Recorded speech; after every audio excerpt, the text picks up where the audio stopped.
Bonjour à tous et bienvenue dans ce nouvel épisode des 10 secrets. Bon, pour le coup, ce n'est plus un secret pour nous, vous semblez adorer nos épisodes sur les films de Louis de Funès. Et celui sur Jean de Fleurette et Manon Dessources n'a pas mal marché non plus. Alors aujourd'hui, si je vous dis Louis de Funès et Yves Montand, et si vous avez vu le titre de la vidéo, bien évidemment, vous me répondez...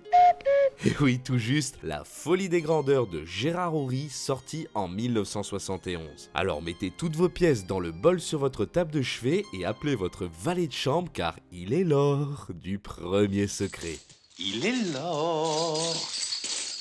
l'heure de se réveiller.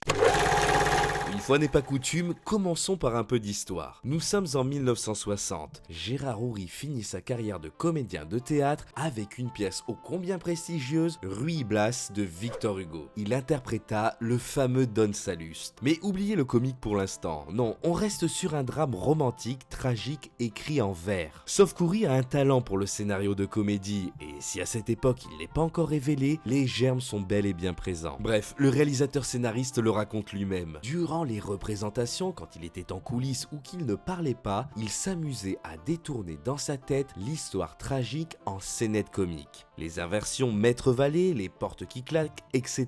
Tout cela lui paraissait une excellente base pour un film humoristique. Après tout, il n'a rien inventé puisque Molière utilisait déjà ses ressorts. Houry le confirme en disant qu'il a conçu le rôle du valet Blaze, interprété par Yves Montand, selon les traits de Scapin. Donc c'est ça le génie d'Houry, avoir détourné des personnages ô combien sérieux, religieux, voire tristes, en rôle taillé pour des acteurs comiques. Non, pas là. Pas là. D'ailleurs, vous pouvez vérifier vous-même ce que je raconte dans le générique du début. Gérard Houry, sa fille Danielle Thompson et Marcel Julien, les scénaristes de La Folie des Grandeurs, écrivent que toute ressemblance avec les personnages d'un célèbre drame ne serait que l'effet d'une fâcheuse coïncidence. Et de conclure en remerciant Victor Hugo pour sa précieuse collaboration. Allez, musique pour le secret suivant.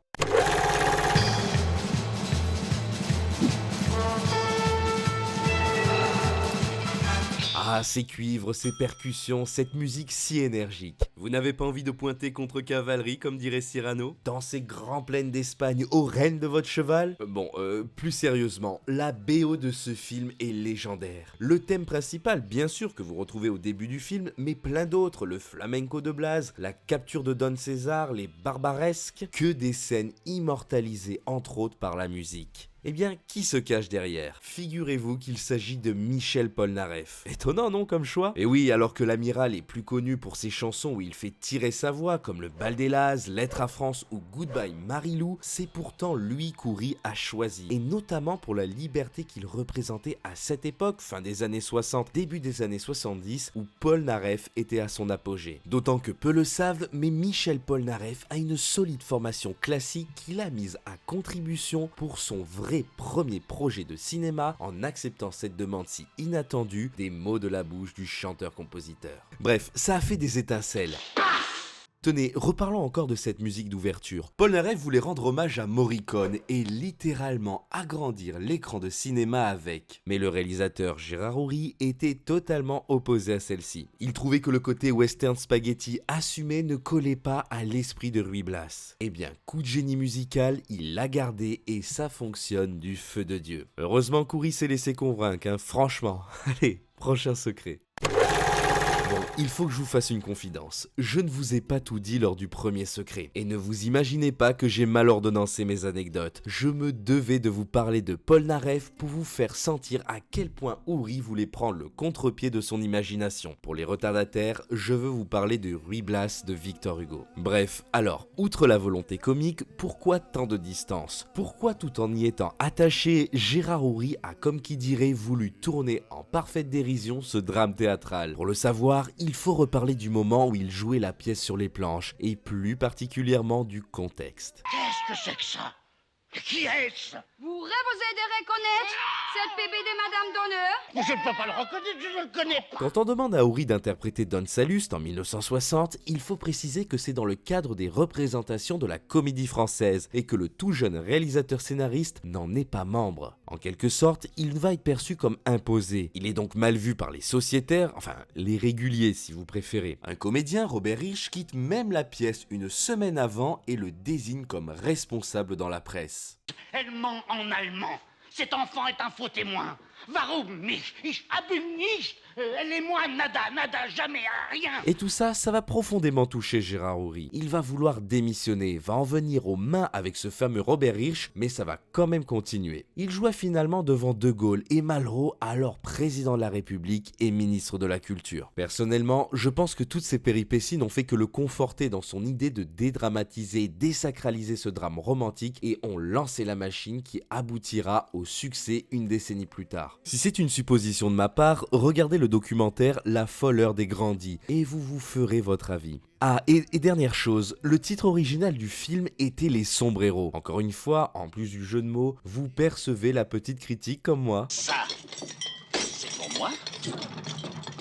Ça, c'est pour moi. Ça, c'est pour moi.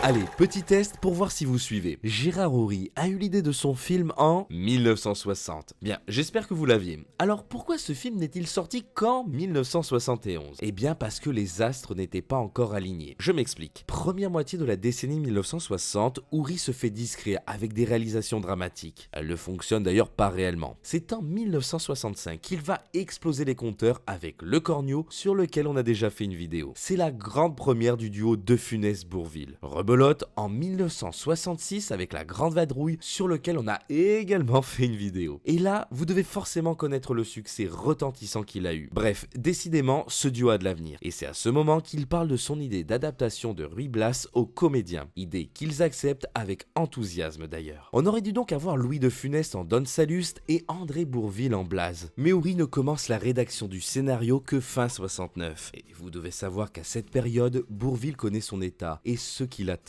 Il est atteint d'un cancer incurable. Le réalisateur commence cependant à écrire des rôles taillés pour son duo, car il était inconcevable de penser que Bourvil n'allait pas s'en sortir selon ses propres mots. L'acteur-chanteur avait en effet caché sa maladie au grand public et l'a minimisé très certainement en privé. Bourvil décède en septembre 1970 et la production du film en prend un coup. La dynamique, les scénettes humoristiques et même l'histoire tournaient autour de ce que renvoyaient les acteurs et Bourvil était unique. Et c'est là qu'intervient la femme d'Yves Montand, Simone Signoret, qui le propose à Oury et sa fille. Comment vous dire, ils sont un peu étonnés, Montand n'a rien à voir avec Bourvil. Mais vous savez ce qu'on dit, l'humour c'est bien souvent l'association de deux choses qui n'ont rien à voir. Un poquito más, por favor. Por aquí. Eh bien c'est décidé, Yves Montand sera le valet Blaze et avec ce nouveau choix d'acteur, le scénario est entièrement remodelé. Un triste début pour une fin heureuse, c'est un peu l'histoire du choix des acteurs pour Blaze. Et tenez, en parlant du choix des acteurs, revenons un peu sur De Funès. Vous ferez vœu de chasteté et de pauvreté. Oh non, pas pauvreté, sire. Parmi tout ce qu'on retient des comédies de Gérard Oury, il y a souvent des gags très visuels. Et pour ce secret, je vais vous en livrer deux qui reviennent plusieurs fois. Le premier, c'est la couleur verte associée à Don Salluste. Regardez bien, sur les gants et les pompons du chapeau de Salluste, sur les pompons du vêtement de Blaze, sur les gants du nouveau-né qui est le motif de la déchéance de Salluste, et sur la petite cordelette qui entoure la lettre anonyme envoyée au roi. D'ailleurs, comme Oury adore les doubles sens, remarquez. Vieux scélérat, canaille. Regardez-le, il est aussi vert que ses gants. Et oui, il y en a eu de la réflexion. Pour le deuxième gag visuel, parlons justement de 5 grands d'Espagne comme c'est le 5e secret. Un pour tous, chacun pour soi.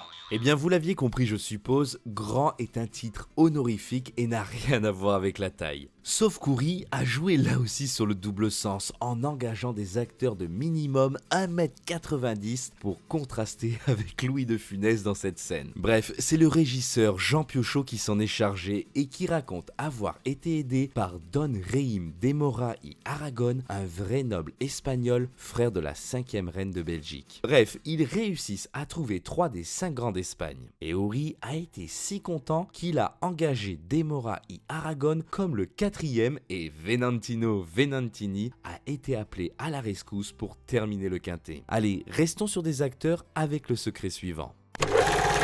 Alors certes, on reste sur les acteurs pour ce 6e secret, mais je vous préviens, c'est plutôt triste. On va parler de l'interprète de la reine d'Espagne, Karine Schubert. Et je sais que parmi vous, il y en a qui connaissent déjà ce que je vais évoquer. Mais restez quand même car je vais aussi vous donner les raisons de son choix de carrière et vous verrez, il n'y a pas tant matière à rire. Alors non, n'imaginez pas regarder la filmographie de Karine Schubert en famille. L'actrice allemande, choisie pour sa beauté comme son air autoritaire naturel, n'a pas réussi à percer dans le cinéma classique et s'est plutôt tourné vers le cinéma X, notamment avec des productions italiennes. Mais revenons un peu sur son histoire. Karine Schubert commence dans la comédie érotique sous genre du cinéma italien qui battait son plein milieu fin des années 60. Elle entame un virage plutôt classique sous la caméra de Sergio Corbucci, c'est là qu'elle joue dans La Folie des Grandeurs et qu'elle semble définitivement se tourner vers une carrière internationale classique. Mais la vie en a voulu autrement. Elle divorce milieu des années 70 et reste toujours sur du cinéma d'auteur érotico-humoristique qui connaît une grave crise début des années 80. Son fils tombe dans la drogue et pour le sortir de sa toxicomanie, elle va devoir toujours plus donner de sa personne. Photos érotiques, vidéos puis films X, de 1985 à 1995, elle va essayer de tout faire pour le sauver. Cela la marquera à vie, tentant à 3 reprises de se suicider entre 1994 et 1996 et passant une bonne partie des années suivantes en hôpital psychiatrique. Elle gardera une très faible opinion d'elle-même. Si l'anecdote peut faire sourire, l'histoire derrière est donc bien tragique. Mais je trouve qu'on s'est un peu éloigné de la comédie. Alors redonnons-nous un peu de baume au cœur avec le prochain secret sur le duo De Funès-Montand.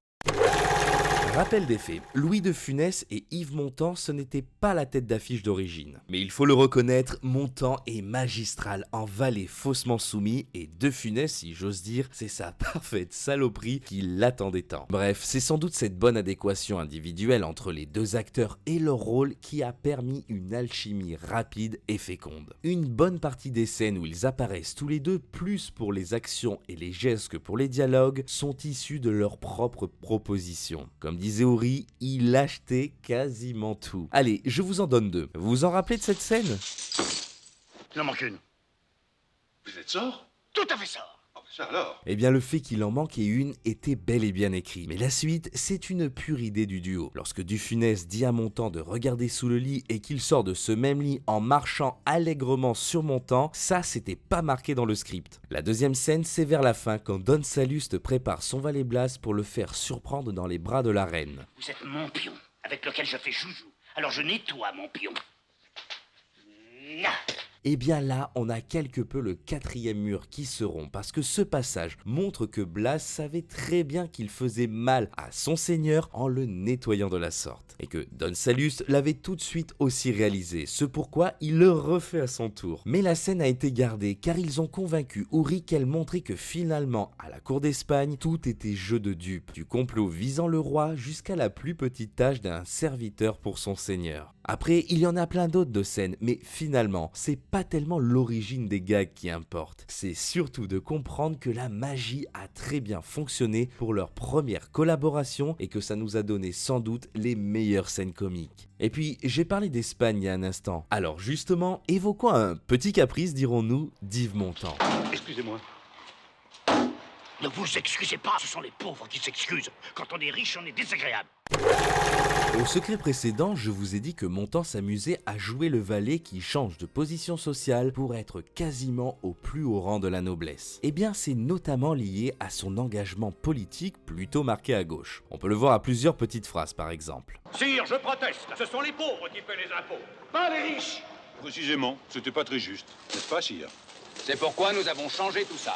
Mais si vous connaissez l'acteur, vous devez savoir que cet engagement s'explique sans doute par son histoire familiale. Lui, son frère, sa sœur et ses parents ouvriers communistes ont quitté l'Italie fasciste de Mussolini en 1923. Et je vous rappelle qu'au moment du tournage de La Folie des Grandeurs, c'est-à-dire en 1971, l'Espagne est toujours sous régime franquiste. Autrement dit, sous un régime politique qui tire sa source dans les années 30 alors que les pays d'Europe basculent peu à peu dans des dictatures dont l'Italie. Bref, vous le voyez venir, La Folie des Grandeurs et Gérard Houry ont failli devoir encore changer de blase. Précisément, le réalisateur raconte que le 10 septembre 1970, alors qu'il est dans son bureau en train de travailler sur le scénario, Montand entre en fracas et lui dit « Fils, si Franco fait garrotter les Basques à Burgos, je ne tourne pas ton film, je ne vais pas en Espagne. » Car en effet, à l'été 1970, des militants de l'ETA, une organisation indépendantiste basque, sont arrêtés par le régime pour assassinat. Ils seront condamnés à mort en décembre 1970, soit un an avant la sortie prévue de La Folie des Grandeurs. Mais l'histoire a ses raisons que la raison ignore, pour paraphraser Pascal. Bref, Franco gracie les 9 militants et offre involontairement son laisser-tourner à La Folie des Grandeurs, mettant fin aux caprices justifiés ou injustifiés selon les positions de l'interprète de Blaze. Bon, et si on parlait de quelque chose de plus léger là, hein? Je sens que vous en avez besoin de cette légèreté. Un striptease par exemple. Allez, prochain secret.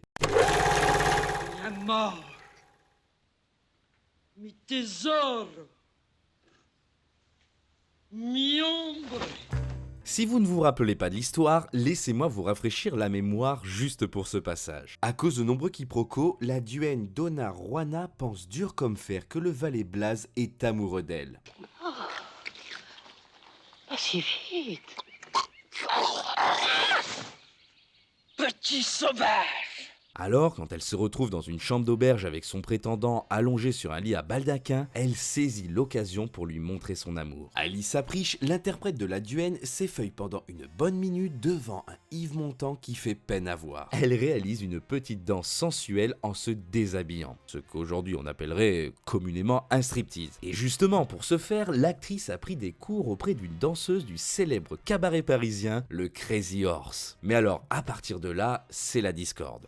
Regardez ce plan. Selon Gérard Houry, le réalisateur, Alice Sapritch n'arrivait pas à voir le mouvement qu'il fallait. Ils ont donc dû rappeler la danseuse du Crazy Horse pour le faire. Et donc, selon le réalisateur, c'est elle qu'on voit à ce moment. Selon Alice Sapritch, c'est bien elle qui apparaît et elle dément même avoir suivi les fameux cours en disant qu'elle les séchait tout simplement. Alors voilà, nous on ne sait pas, on relate juste les faits. Maman! Par contre, ce qu'on sait, c'est que cette scène n'a pas manqué de faire jaser, et à mon avis, vous vous en souviendrez de l'anecdote. Allez, dernier secret.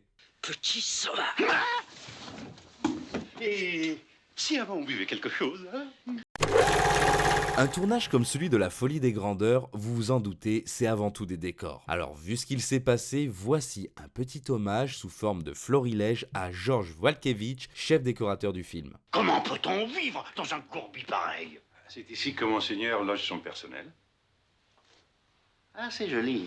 En effet, franchement, il en a eu du travail. Si on reprend dans l'ordre de tournage, il y a déjà le faux désert du Sahara, celui des Barbaresques dans le film. C'est en réalité au Cap de Gate en Andalousie que furent tournées ces scènes. Oh, je suis cette vieille fripouille. Oh, il est là aussi. Et figurez-vous que la région, réputée très sèche et choisie expressément pour cela, a connu une pluie torrentielle pendant plusieurs jours entre la création des décors et le tournage. Et forcément, puisque ce n'est pas un désert, de l'herbe a poussé. Ils ont donc dû embaucher des locaux à la hâte pour tout désherber, car un désert vert n'a rien de plausible. Le roi répudie la reine, la vieille épouse le perroquet, César devient roi. Je l'épouse et me voilà reine. Bref, ça démarre déjà bien. Quelque temps après, de retour à Madrid, Houry se rend compte qu'il est impossible de cacher les équipements contemporains des rues de la vieille ville qui feraient anachronique dans le film. On appelle le décorateur à la rescousse qui recrée avec son équipe certaines places et ruelles. Nos gens sont terriblement pauvres et... C'est normal. Les pauvres, c'est fait pour être très pauvres et les riches, très riches. Voilà.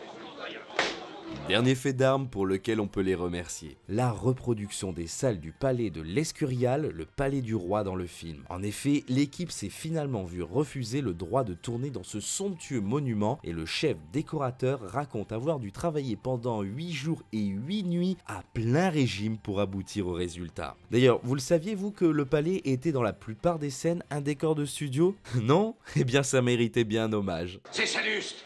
Il a voulu tuer le roi. Arrêtez-le. Tenez, il est là. pas moi, j'étais là. Et bien voilà, c'est déjà la fin de ces 10 secrets sur la folie des grandeurs. On espère que vous avez aimé la vidéo et si c'est le cas, n'hésitez pas à nous le faire savoir en mettant un pouce bleu ou en commentant. Dans quelques jours, vous pourrez retrouver sur Short, Instagram, Facebook ou TikTok des versions condensées de ces secrets. N'hésitez pas à les voir et à les partager car c'est toujours plus simple quand on n'a qu'une minute à nous accorder. Enfin, suivez-nous sur nos réseaux sociaux, vous y retrouverez toute notre actualité. Quant à moi, je vous dis à très bientôt sur la 7ème. Salut! Regardez. Mais quoi? Vous êtes trop grand. Vous êtes mon valet, vous êtes trop grand. Alors, allez, allons. Il faut que je vois ça, moi. Voilà, là je vois ça, ça va maintenant.